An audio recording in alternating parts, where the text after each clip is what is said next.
Whether you're new to Lawmatics automations or scaling a complex build, understanding exit behavior is a must for Lawmatics users. So let's go ahead and get into it. Hi there, I'm Wendy from Matterflow Advisors, where we help law firms run smarter with Lawmatics. If you've ever looked at your automations and wondered, why did this exit instead of finish? You're not alone.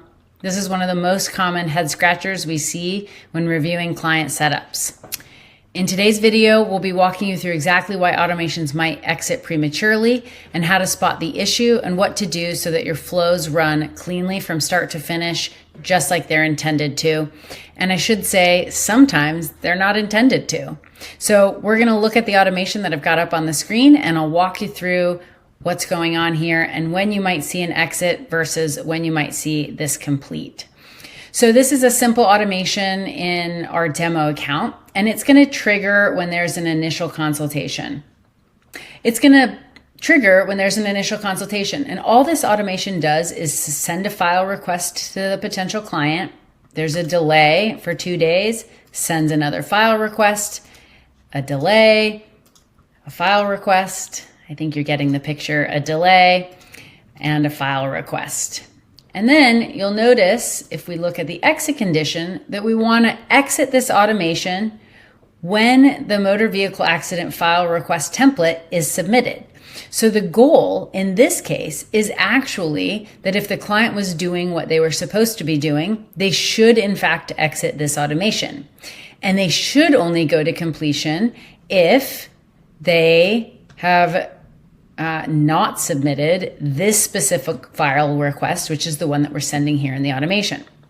So in this case, it would get sent when the initial consultation was booked. The client would receive it. If they uploaded that file, the first send of this request, then they'd exit the automation.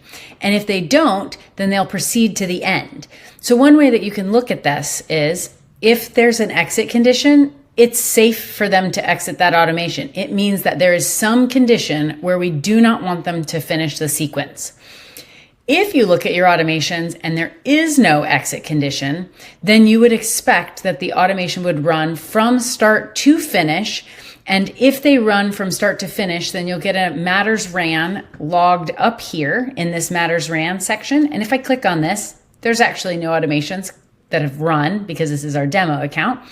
But if nobody actually completed this automation because they all submitted the file request prior to its completion, then we would actually see a bunch of exits under the status rather than finished, which is what we might desire. So one way to look at this is to simply understand, do you need an exit condition, which means the automation will proceed with every step until they've exited, and usually those are simple follow-up campaigns, versus a workflow with no exit campaign or no exit conditions, and the client would naturally flow through every step. So if you see that somebody has exited an automation and there is no exit condition, that's a bug. That should not have happened. They should not have exited the automation. So that's one way for you to make a clear distinction about how you know whether or not they should or should not have exited and under what conditions, whatnot. So there you have it. Exits happen when certain conditions aren't met or when merge fields or logic breaks in the chain. But once you know what to look for, fixing it becomes way easier. If you found this helpful, don't forget to like and subscribe and comment with the biggest Lawmatics frustration so I can cover it in a future video. And if you're looking for a second set of eyes on your automations, we offer audits and build outs to help law firms get out of tech chaos and into flow. And details are in the description below. Thanks for watching. See you in the next one.